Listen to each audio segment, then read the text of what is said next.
have the problems again with how people going to school.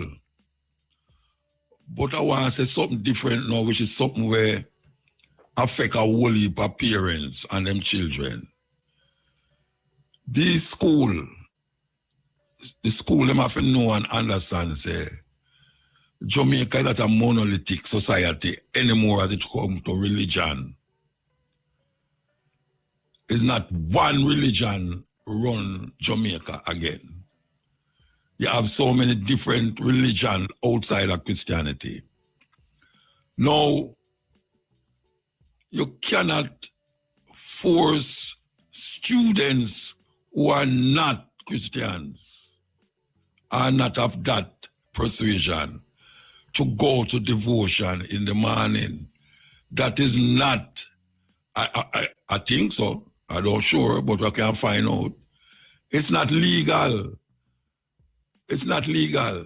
I say it's not legal, I don't know. Them can call Vivina, ask them, the ministry, if it's legal, to really put on penalty for student who said them is not Christian, so them don't take part in a Christian devotions. You have Muslim now, you have Rasta, you have Buddhists, you have ones in a school right now where them parents is not Christian and them don't bring up them people away there. So why should the student be persecuted for not wanting to take part in the devotion every morning them come to school?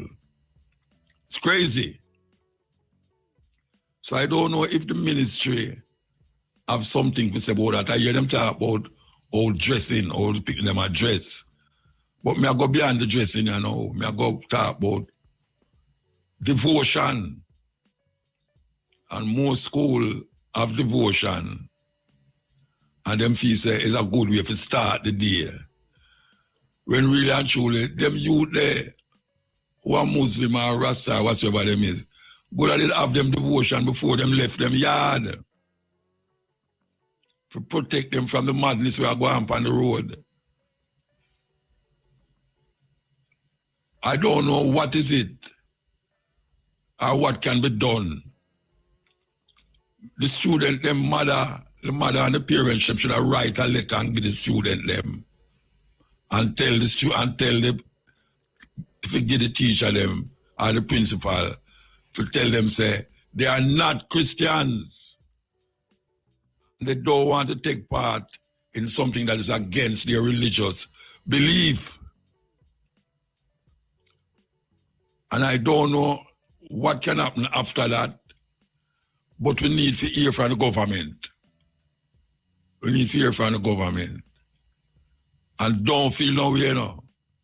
Them still are persecute the brethren them, or the children them, who come to school with them locks. Them still are do it. Them still are do it. What kind of this government them do have no, I don't want to say balls again, you know, because I know pure man there. But what can be done? What can be done? Because you lock out, pick me out of school, lock them out. What kind of madness is that? You lock out the pick them out of school. So what them for do now? When you lock them out of school, what them for do? Run up and down on the road, I go look them friend, them bad man friend.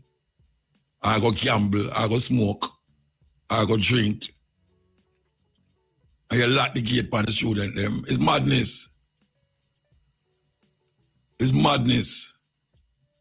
And we can't keep going through this every school term, every change at school. You hear say something will go wrong as it relates to what they decide as discipline and take disciplinary action against the student them. You lock them out of school, you force them to go have devotion. You know, them thing they, we don't have no legal rights.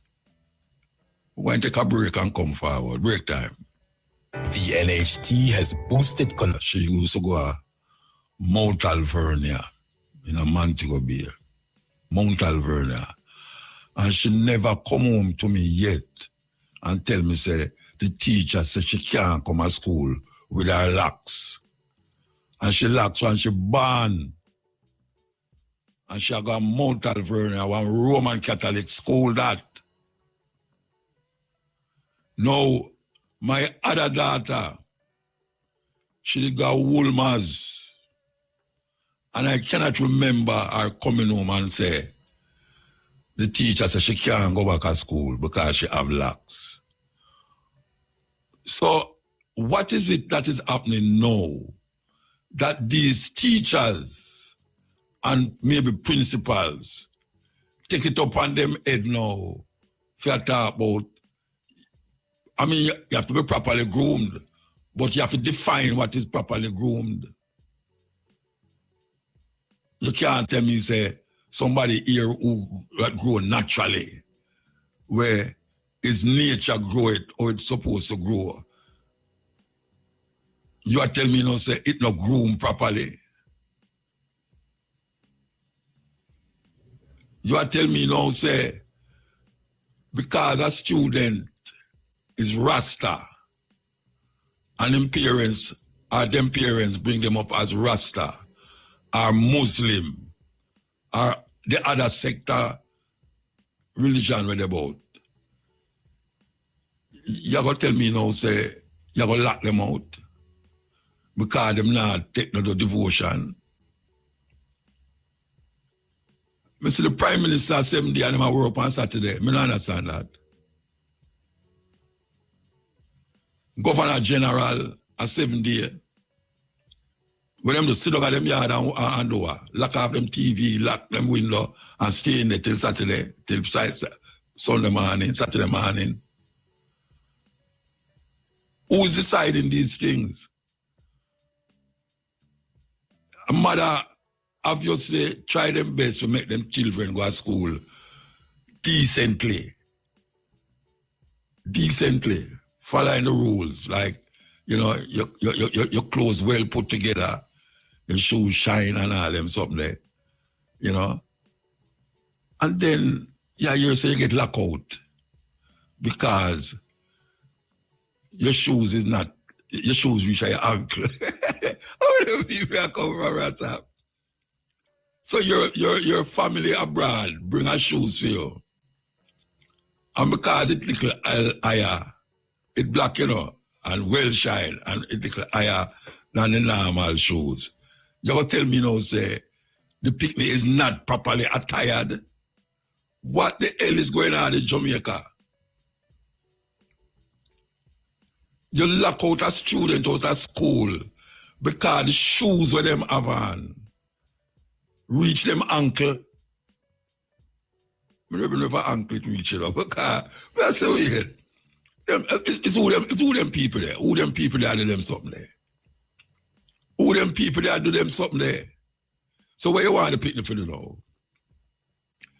The mother gone work, the mother thinks that the picnic there at school.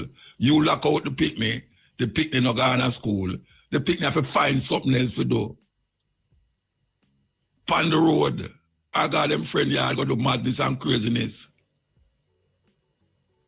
More than like them about a little boyfriend on the corner, you know, them going to have sex with and all them something there. What I deal with? What are not dealing with? What is properly dressed? What is groomed? When you say groom, what you talk about? When somebody here is groomed, properly groomed. Pick their go school. How much why Jamaica, you know, we are go school, a certain uptown school, and them here long. And as Rasta go to school now with them here, you tell them, say, it is not acceptable because it would have junjo and lice and all them something there. And you attack the religion of the student. And now you lock out the student them out of school. I know you're not ball want to the Minister of Education or the Ministry of Education. Them don't know that I go on still. They must know, I know me first bring up that have come up from how long it have come up. And it not solve. It not solve. You buy your shoes, you buy your this, you make sure you pick the properly dressed, go to school and all them way there. And now you tell them, say, you have to lock them out. Because them is not properly attired. So I tell you, say colonialism play a thing pan where we're rough. Yeah, man, colonialism is part of the madness. And now you have some neo-colonialists, Christian-minded, now left that out. Because most of them in the school, if you go to school, you can see them go to church every Sunday. Every Sunday them go to church. And them have to find something for wear every Sunday. Some of them can't wear about the same clothes that them go last week Sunday, because them afraid Sister Agnesha see them and tell them, say, oh my God, you wear about the same clothes that you wear last week? Oh my gosh, man. Eh? What I deal with? Minister of Education, Ministry of Education. You don't hear, you must hear. It's not me the first said. You don't hear, so them are lock out, you put them out of school. What you going to do about it? Anybody who know the Minister of Education and not listen to me, go tell the Minister of Education and say, Muta, I raise hell, but how them are lock out, you put them out of school. And I talk about them after going to devotion. And them are no Christian. You can't just imagine we are keep all a bingy and a chant bingy. And students come there and we are tell them, say, why them can't come in, lock them out. Student, what kind of craziness is that? We don't see nothing wrong with it, Jamaican. We don't see nothing wrong with that. We don't see nothing wrong with it. It continues over and over and over and over and over. And the government are claiming to them do this, them do that, them do this, them do that. Them don't do nothing more than talk, say them are going to do it. Them don't lay down no law that govern what is supposed to happen. And the law, I bet you any money say the law, say the locking out, picking out of school is not legal. One 15 upstairs, find that out for me, Because I vex. A whole heap of youth, whole heap of mother call me and I talk to me. And I say, more talk about the Rasta vibe now, but you have to pick the way and a Rasta, them are no Christian. And also, them come to school looking a certain way, but you have to lock them out. What them for do? Their mother gone to work. Father gone to work. What them for do now? Which part them for go? For till 3 o'clock. I want to find out if it's legal for teachers, for school lock out people out of school because of how them dress. Yeah, I really want. The best thing is to do is let them in and tell them, so tomorrow must come to school proper. Tell them mother, say, the teacher said them cannot come back to school looking like that. Them have to do according to the rules of the school. Simple, but you don't lock them out of the school like a yard school. Them not, you don't lock them out of school, Rasta. A big flaw that in the system, big flaw. And we don't talk about that, We don't talk about it because I vex me, I get vexed. I'm going to say something on the radio where me get locked out of the station. School in the 60s, 60s, late 60s, In 2019, the principal of the school come to me and say, he have something to surprise me with. And you know what him give me? Him give me the folder with my school records and the button pin on the full school records. This is like from in the 60s. And you talk about 2019. Check how much years that. And it never do nothing to me. Me still did I do what I do. And I never turn out like no reckless idiot because I did have a Marcus Garvey button. And now we hear them say, you know, I'll big up Marcus Garvey. Them man, they not about again. But just to show you how certain people steer a little button. Other button can be worn, you know, but not the red, black, and green button. And Marcus Garvey refused to make them do that in father colors. You understand? And after years after, from the 60s to the 90s, the 20s, me can see now, say, in my house, you know, me have that school record with the button pin on it. Now, the reason why I say that is, I don't know is where these people come from. These people who have this mindset, them against black, them against anything cultural expression other than Jesus and Christianity. And them have I mean, if it not goes in line with Christianity, them know it. And them persecute people for it, just like how them used to persecute people in our olden days. It's a terrible thing. Terrible, terrible thing. Closed for several hours this weekend. The closure will be between the roundabout at Ose Marty Technical High School and Michael Manley Drive. It will commence at 6 p.m. on Saturday and remain in effect until 11 p.m. on Sunday. The National Works Agency says the works will see a damaged culvert being removed and replaced. During the closure, motorists are urged to use alternative routes and observe the instructions of flag persons and posted signs.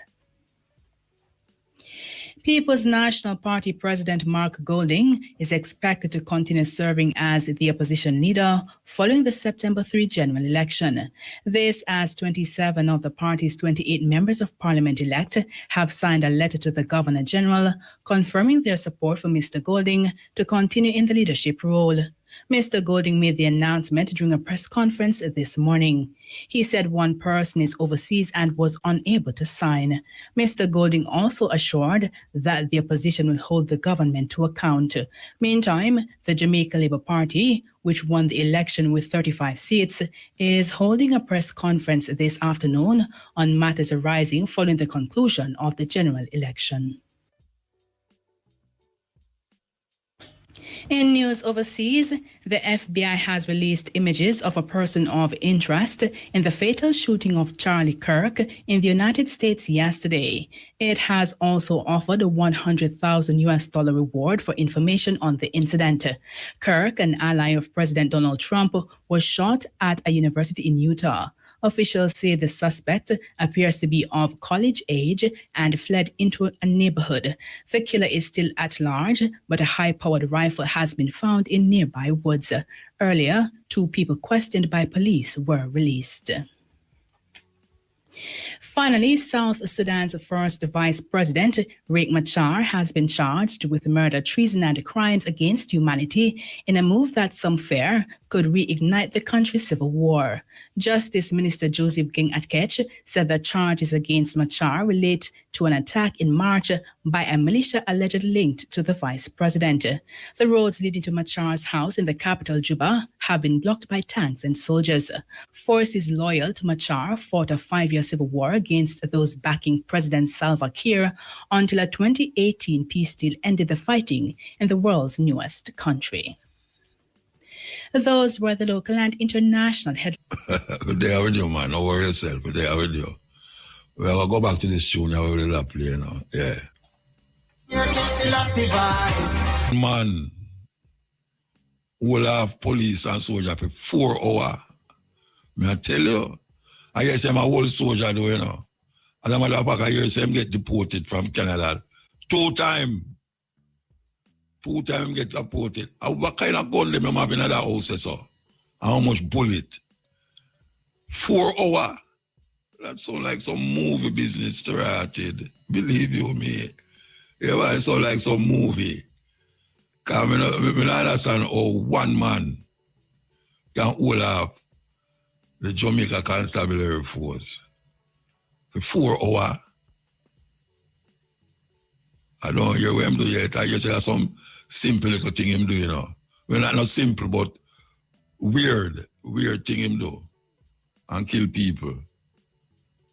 But the man, him dangerous, Rasta. Him dangerous, man. Yeah. Anyway, film life gone. As me I tell you, say, no man who hold gun pan police again. Nah go no court. Me I tell you that. No man who hold gun pan police a go no court. 6'6". Him gone. So me I tell the people them that I keep reminding them, you know. Especially the youth them who have gone out there. Them decide, so them not carry no gun no court.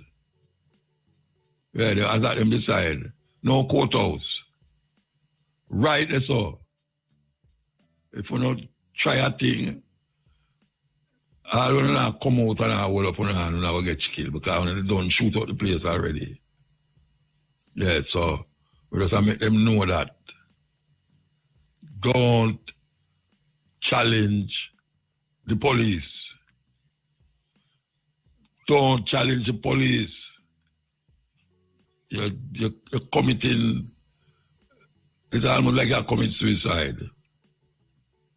Because right now, them in a nothing with no gunman. But them go handcuff and carrying. Carrying where? That done with. We take delight, pleasure in getting most of our products from Jamaica. On a weekly basis, we get yam, we get banana, we get jackfruit, we get guineas now. We get almost anything that is allowed to come here. And we love the fact that we have roughly about 20 Jamaicans supplying us with goods. But we have been facing some situation where certain people take a deposit and refuse to give the money. Well, most of our people in Jamaica are people who are struggling. So when we buy products from them, we try to work with them by giving them the money up front as a deposit and count on their honesty to be able to get the products to us. To be honest, most of the poor people, them live up to it because we let them know this is Marcus Garvey philosophy, and we send the monies to them on a weekly basis, sometimes $6,000, sometimes $12,000, sometimes $20,000 we send. And that is US you're talking about. That is US you're talking about. Yes, US dollars. Every week we're sending that money. We have some larger companies that when we buy Aki, we will pay up like $100,000 for a container of Aki. So last year, November, we reached out to a seller of Aki, and he promised us that he has 1,000 cases of Akis in his warehouse. And for me to send him $50,000 US dollars as a deposit. As I said, I was doing business with most of my Jamaican regular people, and they were honest. They get the products to me. On this account now, this man promised me the Aki, and he didn't come true. December come, no Aki. January come, no Aki. It just keeps going. February, and he keeps making promises to get the Akis to us. Now we are out $50,000. So some of my board of directors, they're telling us anything we're buying from Jamaica, do not send any deposit to anybody else anymore. But what that does, Muta, it hurts the regular man who doesn't have the money up front. Hold on. I could go back to this money where you talk about. All right. So yeah. Why him don't send the thing then? What him say? Okay. At first, when I contacted him in December, he said the Aki he had in stock, he used them. And then he's going to get them to me in January. Wow. He sold them to somebody else. Okay. Then by January... with your deposit for Aki them, him sell the Aki to somebody who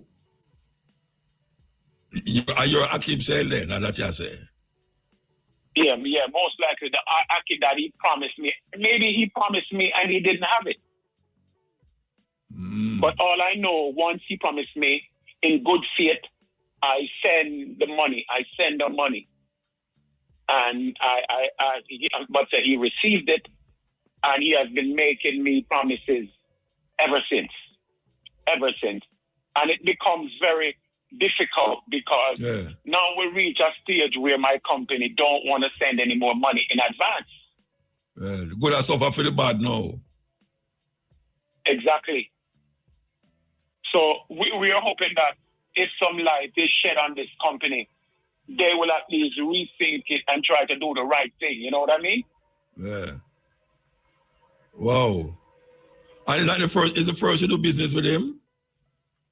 We had gotten some Akis from him before, but I don't know. Sometimes some people use some method to draw you in, and once you're in, then they make a move like this. Okay. And is the person who you buy the Aki from, them tin the Aki for you are how it work? Yes, they get the Akis from the farmers and can the Aki. They can the Aki and send it to us. There are just a few companies in Jamaica who have the license to can and export to the USA. That company is one of them. Okay. So that company is one of them. I don't know if I can mention the company's name. No, don't mention it yet. Don't mention it. Well, let me ask you, you see? Now that you don't get the product and you have your money, you call the police or whatsoever? Yeah, we call the police, and since May, the police have been dealing with him. And it seemed like not even the police can get him to pay. So I'm looking at all avenues right now. The police said they were going to handle it, but we're still waiting for something to happen. How long the police handle it? How long the police handle it? I really contacted the police in May, and I even came down to Jamaica and make the report at the police station and sign the report, and I've been waiting on something to happen. You're nothing. Time signal. Hold on, Mr. Duncan. I could take a time signal or something. A man who take crops from Jamaica to sell in New York on a big scale. It means like the Walmart for Jamaican crops, farming and thing. You go there, you're amazed to know say that they're there. I mean, Jamaican things, everything Jamaican in terms of food. All right. So you say the police don't make no move, what that you say? No, they told me they contacted him a few times, and when they reached out to him, he promised them about 3 times that he's going to get me the products within 2 weeks. And each time the 2 weeks come and the 2 weeks gone. And sometimes we're calling him and he doesn't answer. Like, for example, the last 2 weeks I've been calling both him and his daughter who manage the company, and they're not even answer the phone. So at this point, I said that, go ahead. This is going from December, you say? From November, we gave him the deposit. Then you see, I take too long to go do something about it, Bridget. You take too long, man. You have to take more action. Well, that's how we went to the police, because after he makes some excuse that, in January, February, he said that because of the rain or lack of rain, he didn't have any Akis. But I said to him, if you don't have the Akis, then it's okay.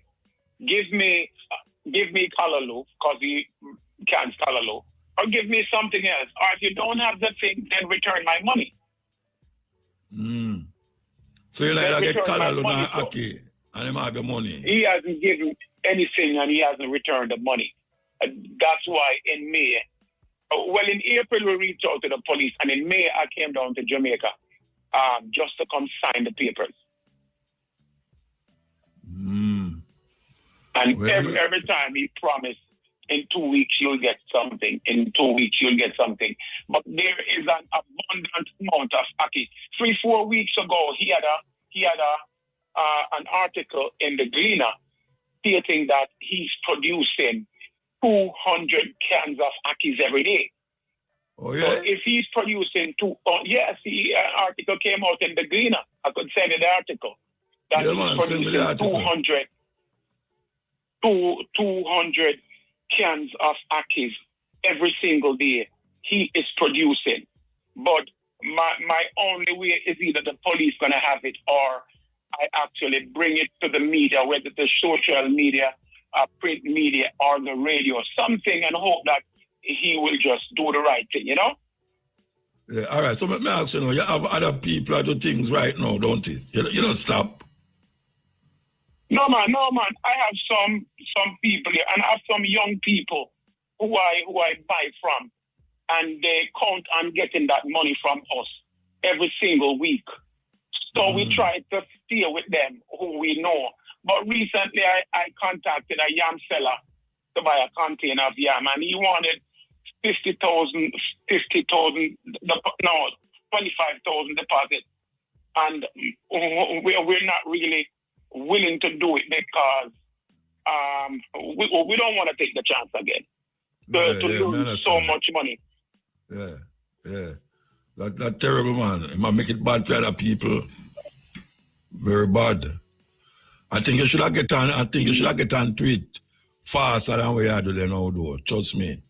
You need to get on to it faster. We're really moving. We're really moving. But as I said, we were trying to see if he would really come true, and the promises them he's making. We were just hoping that he would come forward and do it. Well, obviously you have to take. You can't wait again because it will go back in a year. You know, it's like November, 2 months away. So, you know, it will go back in a year since it will go on. Yeah, so you need to take some serious move. That's why we're hoping that people will hear this, and if maybe people who he knows will hear it. He probably is going on like this because he thinks it's a secret and nobody will know. So he has no incentive because he took the money, and the police are trying, but I don't know what else they can do. But I think they need to make them. Huh? I go them friend them. Yeah, boy, I don't really know, you know. But I don't really know, but we just don't feel it well because we love Jamaica and we love to do business with Jamaica. And we bring in products from Jamaica every single week. And to be facing this and feeling helpless, I have some people down there who represent me.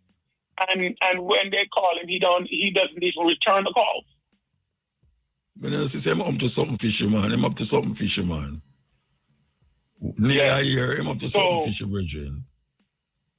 So that's what happened. People like them who are doing these things should be exposed.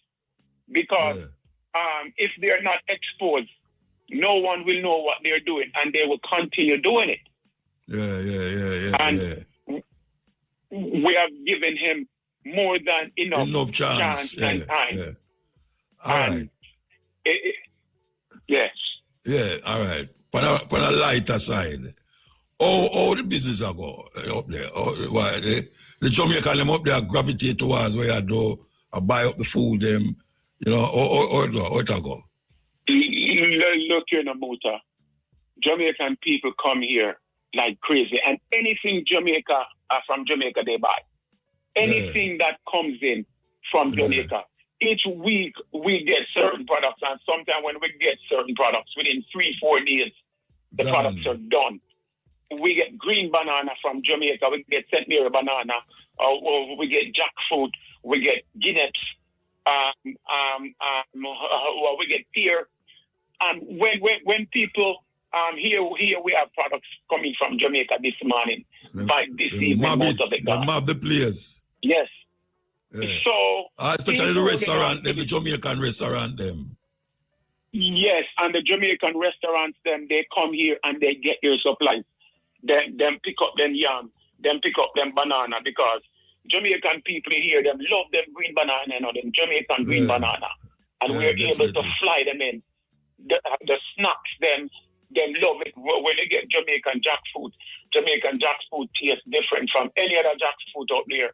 So the people, them really, really come out. So, but we can't keep this man under the cover like this, and he's going to continue doing this to people. You know what I mean? Yeah, it's rough.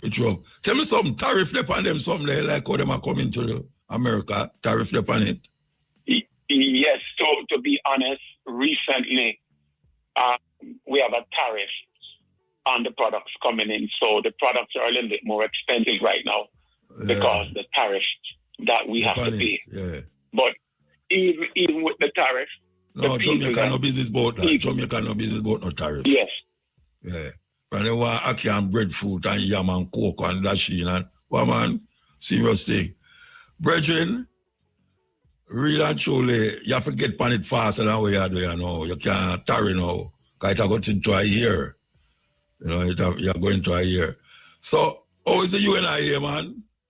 And Liberia and everything, how that go? Yeah, well, we have contacts in Africa. We have things set up in Liberia. We have a factory in Liberia that we're going to produce certain things and send here as well. We have a farm called Liberty Farm. Yeah, I know about it. Okay, say for example, here in New York, we sell a lot of bami. And right now in Jamaica, we can't get one piece of bami right now. Cassava because they're using the cassava to make the beer as well. So we can't get any bami. A couple of weeks ago, I got 30 cases of bami from Jamaica. And the 30 cases went in one day. Okay. So what we're going to do, there's a lot of cassava in Liberia. Yes. So we're planting cassava there. We have a farm there named Liberty Farm, as Mr. Garvey had spoken about 100 years ago. So we have the Liberty Farm there. We're growing cassava and many other produce, and we're gonna produce bami in Liberia and send them here. So when we can't get them from Jamaica, at least we have an alternative plan for that. So the UNIA is going good. And we're doing the work of the Honorable Marcus Garvey. Give thanks to hear that. Okay, well, really give thanks to hear your voice. And as I say, I hope you get onto this thing quick. Because, it could have wear you down to the point where you say you can't bother. But 50,000 US it's not that work where you can't bother with, you know what I mean? So get onto it, man. All right? Yes, man, of course. We're doing that. Yeah, give thanks.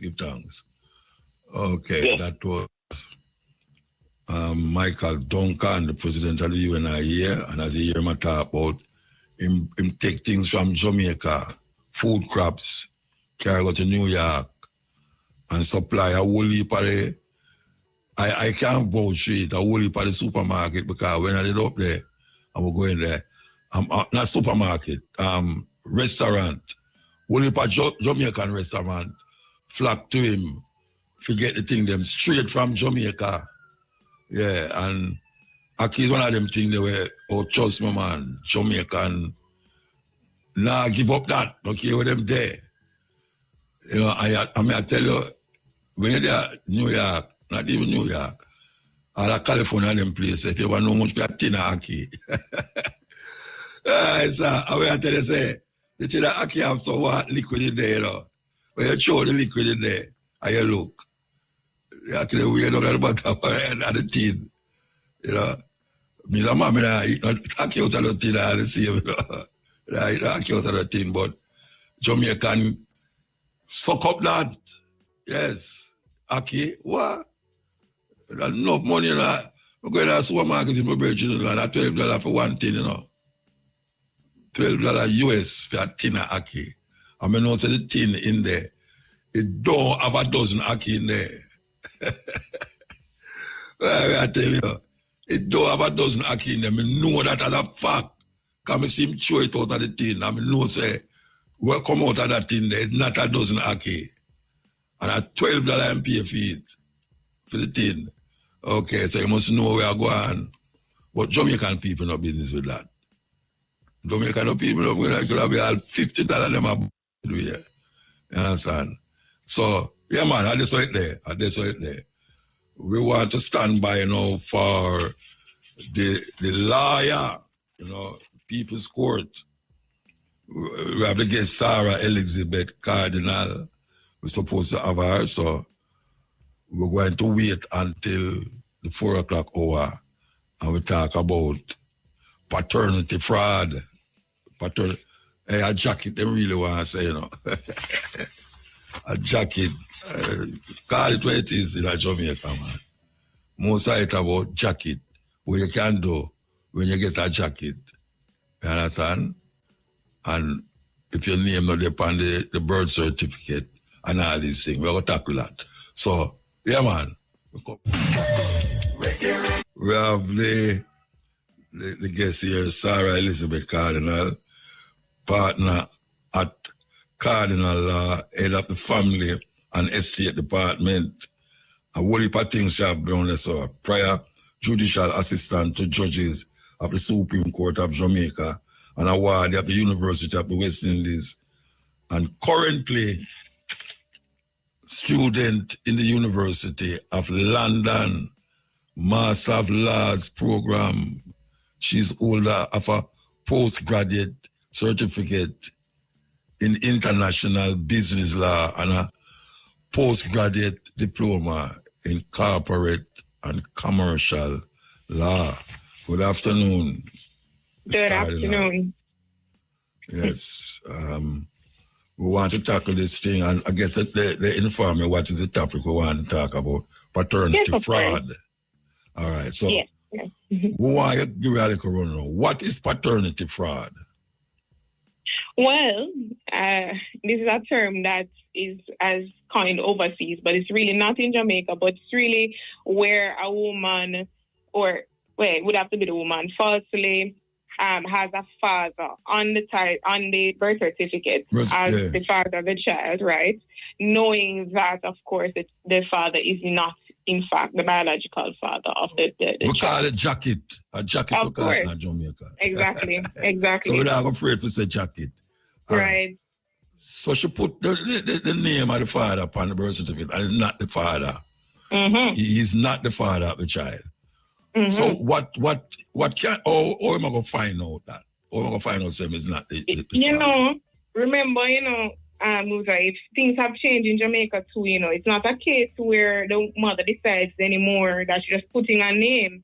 A lot of the time, now from what I understand, it requires some consent or some action of the father. But in any event, if the father is on the certificate as the father, I mean, unfortunately, our laws are not as reformed as we'd hope, but there could be some action. I don't know how far it's going to go, but there could be some action against the mother, especially if it is found that she did it with the intention to gain some benefit from the father. So, it really is for the child, but it would be a benefit that would be paid to the mother. All right. So the scenario is that him find out, say, how am I going to find out say no film picnic if he's not going to take a blood test on himself? He should ask the mother for a paternity test. If it is that if he doesn't get through, he can always approach the court, both the parish court and the Supreme Court, asking for the issue of paternity to be settled if he reasonably believes that he is not the father. And of course, the court can order that the paternity test be done. If she refuses, then of course adverse inferences can be made against her. But the best time is to approach the court, because in truth, if he is to be removed, only the court order can assist. So, all right, she put him on the birth certificate, and him gets skeptical about it. So he must say, all right, you know, me not sure if I the father this, me the father, And she go say, so where you take me for war or something like that? Mm-hmm. And she said she nah go take no test. You say no, him have to go take another level now, carry to the next level. Yes, for sure. For sure. Definitely take it to the court. And the court will order the paternity test to be done. She, in theory, she does have the ability to say no. But again, if she says no, then the court can say, all right, well, that look a little suspicious, you know? But she definitely escalate it to a court, because at the very least, to know whether or not you are the father, that forum would be the where you get that information from. Even if you do the paternity test before, it is best to approach a court first and let them do it, because they're going to have to do it again. All right. So I'm going to ask you now. Suppose she embarrassed when him say these things, and him and the father, she get very embarrassed. And when she go take the test, she find out say he is the father. Can she take action against him now to say him embarrass me? Yeah, him embarrass me and think now sue him. She can do that? Same with the father. If he finds out he's not the father and he feel embarrassed, the problem is that emotional distress has to be a certain level of impact on the person, whether it be the mother or the father feel like they've been embarrassed, because it must be that it affects you to the point where a psychologist or a therapist has to say, okay, you know, him can't sleep, him losing his quality of life, so on and so forth. No, but we're not talking about the father, no, you know. We're talking about the mother. No, but even with the mother. Yeah, man, even with the mother. So even if you feel like his style, or it will have to be the point where it actually seriously impacts her, where a psychologist can say, all right, him can confirm to the court, or they can confirm to the court that the mother has seriously been affected. Yeah, like she if it's walking not at to the that community. level, it's not going any further. So if she walking at the community and people are saying, hey, girl, you get a man jacket, you know, move from here and go and all them something. That could have given a psychological problem, don't it? Right, exactly. But it have to be, it can't be just she saying it. It don't have to be she a professional. She have to go to the doctor. Exactly. Exactly. And that's a weird thing, you know, because... That's a whole thing in of itself, right? Yeah, keep certain things quiet and then all of a sudden it busts out. Because maybe none of them never wanted knowing, but the two of them, you know. But given with the circumstance, it busts out. All right. So carry me through how a person deal with it, like in terms of lawfully. Or tell me how them deal with it now. Carry me through the process. Sure. Well, as you know, the father has to consent to an extent to be added. But if it is that he becomes suspicious, you know, you should escalate the matter to the court. The court would order the paternity. And if it is found that he's not the father, the court will simply make an order to tell that the registrar down at RGD has to remove his name. Now, the distress and the compensation is another thing. I don't know if we reach there to an argument. But yes, approaching the court to have you removed, or at the very least, it will give you the peace of mind once the paternity is done. If you are the father, it gives you the peace of mind to say, it's my youth for real. You understand? Yeah. Right. All right. Suppose another man jump in at the situation, you know. Oh, gosh. Why I say, oh, gosh, man? Listen. No, watch out. Jamaica is a very, see when you come out to them, so it's a very complicated thing, you know. Of course. Very complicated, yeah. All right. So another man jump in it and say, him and the father, and the man still insists, say, all right, him say him and the father. The first man say him and the father. A second man come in and say, me and the father. The woman now knows that she sleep with the two of them. And there's a possibility that she don't know what the father. Is there a way she can take the paternity test and it come up that them don't know which one of them are the father still? Yes, of course, because if you do a paternity and they consent to do it, even if it's outside a court and none of them are the father, then I mean, she'd have to figure it out. It can be a case because there clearly is a third person she's not mentioning at that point. Because if none of them are the father, somebody must be the father. I don't know how many Marys we have, but I only know of one. I said maybe it's a virgin birth. But, right? All right, so the two of them, The two of them is a problem. The two man them is a problem then. Mm-hmm. Yeah. Just hopefully none of them are on the birth certificate, because if none of them are on the birth, if one of them is on the birth certificate, they'd want to make the effort to get themselves removed if none of them are the father. So if none of them are the father, no. All right. Suppose the one who the second man decides, say, all right, he's going to take the responsibility for the child. And the man I say, all right, I forget about it. He's going to take responsibility for the child. Now, how them work that out?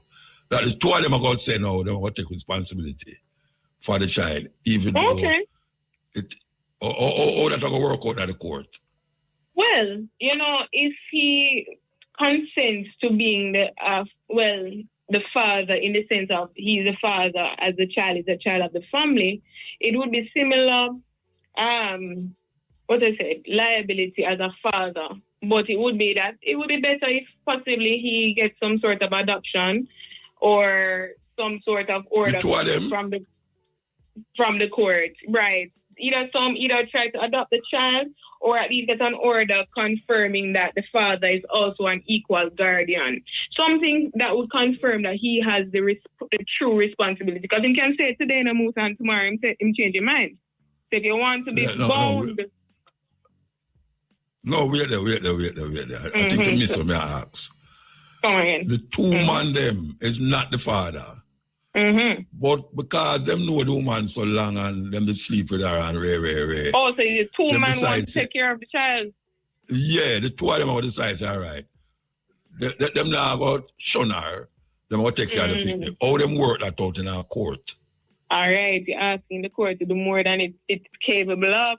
The judge would say, well, this sounds like you guys have an agreement without me. You don't need me any further, because that can't be done, It wouldn't be able to go that far. Other than possibly legal guardianship, but even then, I know that would be a difficult matter for a judge. So you can have your own informal agreement amongst yourselves, but the judge would say, the door is right there.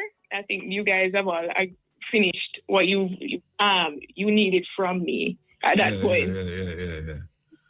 All right. The person married. The marriage bring this child out where it's not for the husband child. Is there a difference of how them work at all? Even if it was a common law versus a married law, is there a difference? Well, sort of. You see, when you are born of a married union, there's a presumption that the child is in fact, the father's child. In our common law, there's no such presumption. It's not assumed. So when you are married, it's automatically assumed that the child is of the marriage, that both persons in the marriage are the biological parents. But when it comes to common law, you don't have that sort of presumption. There's no assumed position.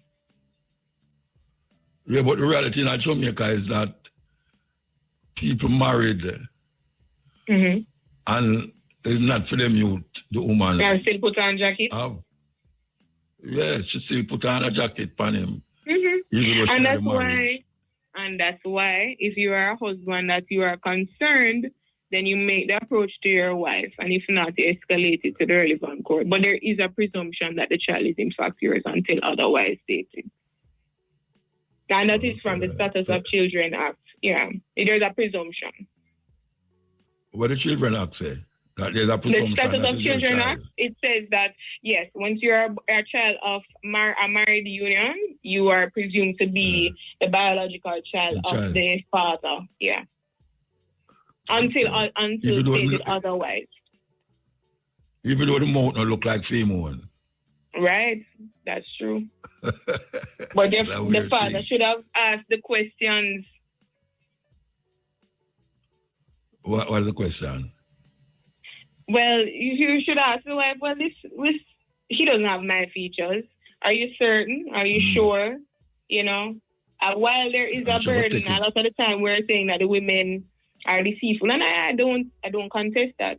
But sometimes the men should be asking the questions, make the effort to contest things if you're not certain. Because sometimes, Musa, the women themselves, they're not sure. And they're trying to go on the calendar and count, and they're just guessing. When you're not sure, ask the questions. Yeah.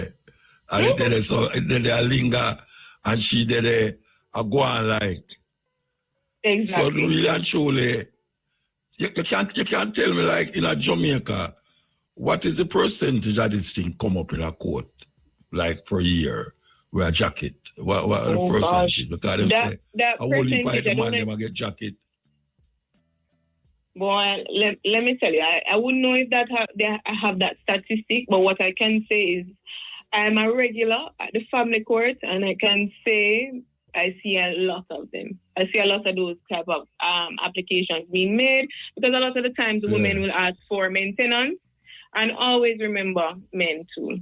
At the point of a woman asking for maintenance, you can always contest paternity. You can say, Judge, I'm not sure if it's my youth, I don't want to pay money, and it's not my... And the judge will deal with it at that point. But it's a lot of it. I can tell you, I wouldn't know a percentage per se, but it's a lot.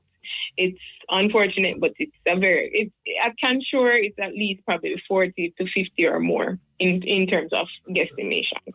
I am told that there's a large amount of that jacket business going on in Jamaica. A whole heap of man walk around the place and I wear jacket. As a matter of fact, I wear the whole suit. So anyway, we're going to take a break and come forward. We're going to take a break. Of course. I want to bring a scenario to you, right? Hello? Hi, I'm here. Yeah, I want to bring something to you. All right. A man and a woman married with a youth, right? And the man accept the youth as part of the marriage, so the two of them, a female youth and a woman. And one, like, let me tell you, 12, maybe 15 years, I take care of the youth in the marriage. And one day a man turn up from foreign and say, oh, my child, oh, my youth, they must be big now, and he might talk about the youth of the man I take care of for 15 years. And him say a female youth, the man will just confirm say a female youth. How long before you can come and say a female youth and get the youth back? I don't think there is a timeline, to be honest, because in all honesty, as I mentioned to you, it really would be something that you'd be escalating to a court. So I don't recall there ever being any statutory limitation when it comes to something like this. So if you want to advance it as long as the person is, well, even then, even after the child turns 18, you can still bring it. It's just that you would bring it against the child rather than the mother. But I don't believe there is bring what any against the child? Wait, hold on. Bring what against the child? The court case. So as I said, you escalate it to the court. So you'd basically be saying to the child, even if after 18 you'd be saying to the child, I believe myself to be a father. But there is no limitation. There's no limitation. Well, so them say they can cause machete for draw and gun for draw and all that. Of course. I tell you. Musa, you said can as if it hasn't happened already. A whole heap of that, you say a whole heap of that happen? I'm sure. I don't doubt it. If I've seen it in my, 6 years of practice, I'm sure it has happened many times. If I've seen it, I believe. Yeah. It kind of funny if a man come from foreign and realize him youth, a female youth, and he might go through all certain things, and him go down and get the youth. Family matters generally. The people find that they're more emotional than a regular suing someone for some money that they owe you. It's a lot more emotional. Yeah, especially distressing at the very least. So, yes. All right. So, we could go over where we're talking about now. We'll go over paternity fraud. And you said paternity fraud is? Essentially, intentionally having a man registered as the father, the biological father of a child, knowing with certainty that the child does not belong to that particular person. It's not the biological product of that person. And them would know that is what? The man have to go do. Exactly. That is the question. How are you going to know that is always going to be issue when it comes to paternity fraud, because you would have to know with certainty that she knew. And if she keeps saying she don't know how far you're going to get with it, you know? If she says she genuinely didn't know. A test, she cannot be forced? No. Oh, no? No, as I said, the court can look at it suspiciously, but it can't be forced. But the man can't take a test, though. Sorry? The man can't take the test. Yeah, he can. And then but it usually son requires take the some test, consent of the mother. What I think that...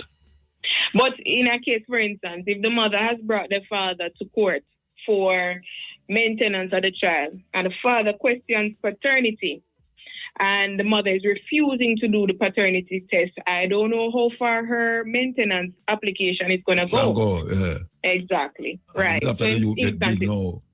Right. Yeah. Right. Well, we'll leave it at that. The jacket thing is a terrible thing in Jamaica, I believe you. Terrible indeed. Yeah. But give thanks, give thanks for your enlightenment, Really appreciate it. And all the people are listening out there, and they must say them in the same position we are talking about on the radio now. So we're going to get some help from the law. And don't take it into them hand. Indeed. Choke nobody with because without the law, you still wouldn't get the remedy you want. Or you find yourself behind bars, eh? Yeah, definitely. All right, give thanks. It's Cardinal, give thanks. I appreciate it. Of course. Thank you so much for having me. Yeah, man. Take care. Right. Yeah. That was Sarah Elizabeth Cardinal, and she's partner at Cardinal Law, head of the Family and Estate Department. And she have a Woolly Parker lays behind her name. And so we're just talking about jacket. Basically, that's what we're talking about, jacket. Enough men have jacket around the place. And some of them are wear the suit with tie and coat and hat and all them something there.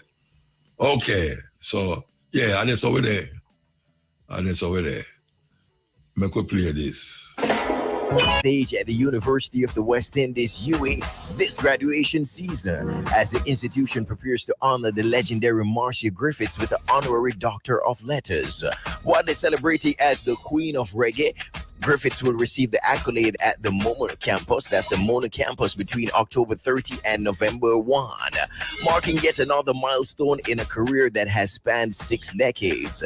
Griffiths' impact on Jamaican culture and global music is nothing short of extraordinary, with the 19 solo albums and of course 5 duet projects alongside Bob Andy and countless collaborations, including timeless hits like I Shall Sing, Fire Burning. She has demonstrated remarkable versatility.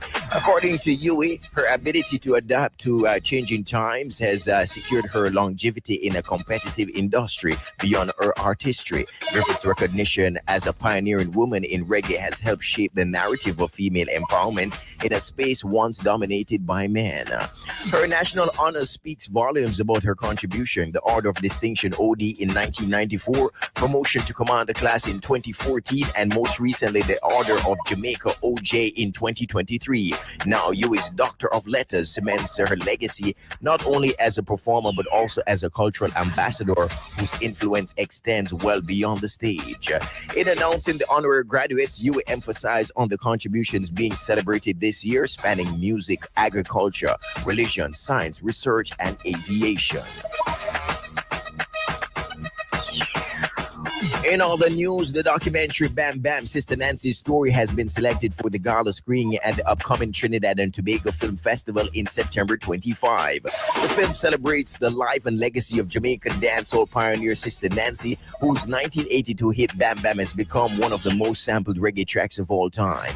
Directed by award-winning filmmaker Alison Duke, Bam Bam the Sister Nancy Story combines electrifying live performances with candid interviews featuring cultural icons such as Janelle Monáe, Young Guru, and Pete Rock.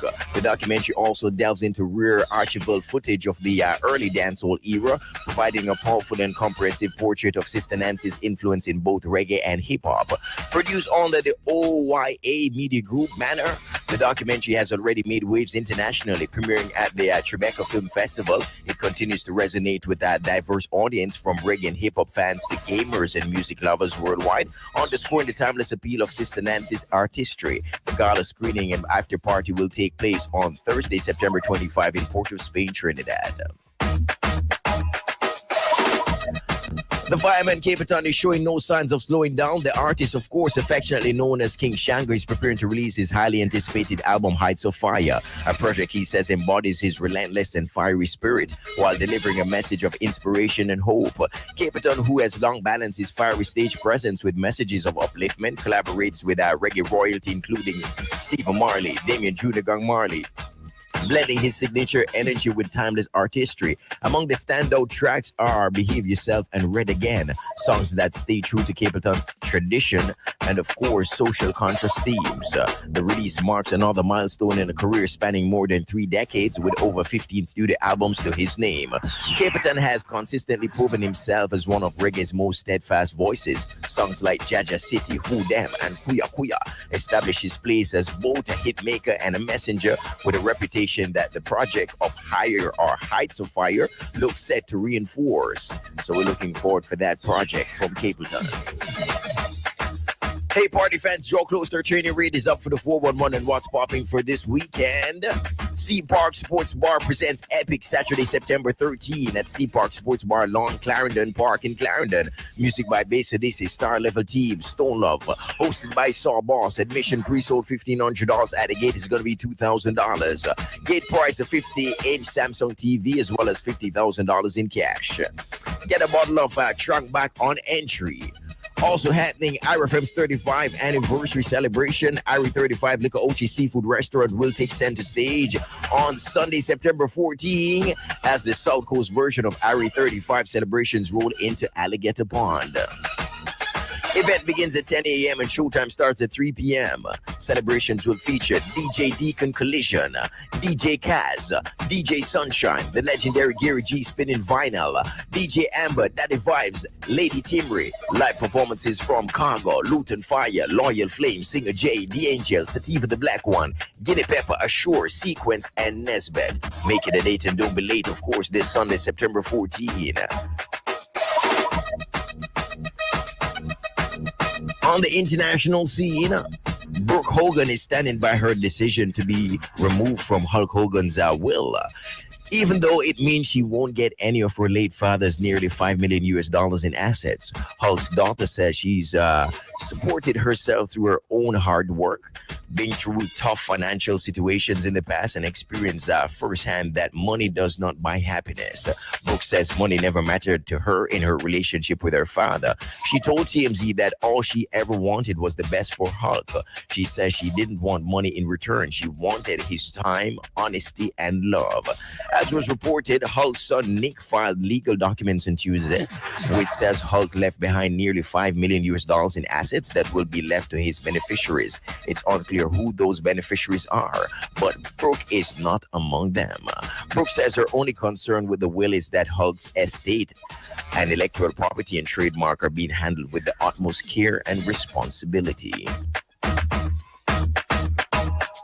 Celebs celebrating their birthdays today. Recording artist Terry Ganzi, rapper Ludacris, movie actress Taraji P. Henson. And if you're celebrating your day, we say happy birthday to you, okay? On this day in music, there was 1987. Winston Hubert McIntosh, a.k.a. Peter Tosh, and 2 others are shot and killed in Peter's home in Kingston. This day, of course, the year was 1987. Also, this day in music, the year was 1993. Mariah Carey started an 8-week run. That's an 8-week run at number 1 on the U.S. Singles Chart with Dream Lover. And this day in music, there was 2020. Frederick Toots Hibbert passed away at the University Hospital of the West Indies in St. Andrew. He was 77. That's the full 100 in music news for today, Thursday, September 11, 2025. Remember to check out irfm.net/ebuzz for more music news details.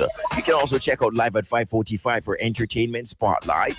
Music news is brought to you all courtesy of Pizza Hut Jerk Pizza. Taste the spice in every slice. Gotta big up the peeps over there at IRFM TikTok Live, DJ Collision on social media. I'm Courtney Mack. Mutabaruka continues with a stepping razor. Have a great afternoon.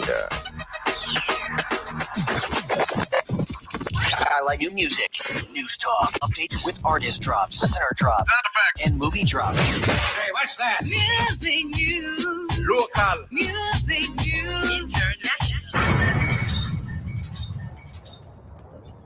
Let's start with the female. Tima. Thema. Tima. Tima means queen. Queen. Turkia. Turkia. Turkia. Turkia means beautiful. Odile. Odile. O-D-E-L-E. Odile. Odile means patience. Patience. Olafunke. Olafunke. O-L-U-F-U-N-K-E. Olafunke. Olafunke means gift from God. Gift from God. So that's Tima. T-H-E-M-A. Tima means queen. Turkia. T-U-R-K-I-Y-A. Turkia means beautiful. Odile, O-D-E-L-E, Odile means patience. And Olufunke, O-L-U-F-U-N-K-E means gift from God. Male names. Ola, O-L-A, Ola, means wealth or riches. Nkosi, N-K-O-S-I, Nkosi. Nkosi means ruler.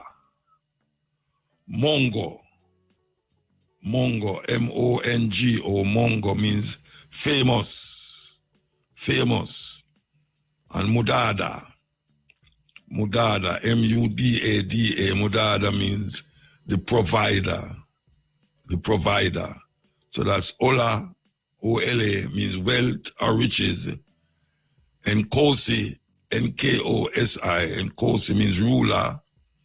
Mongo, M-O-N-G-O, Mongo, means famous. And Mudada, M-U-D-A-D-A, Mudada, means provider. African names. Last night we said, Alan Skill Cole, pass away. The greatest footballer come out of the Caribbean. Me I say that non-apologetically. The greatest footballer come from out of the Caribbean, Alan Skill Cole. 74-year-old. I'm gone. People say he was Bob Marley best friend. He was always around Bob Marley. And he was always playing football.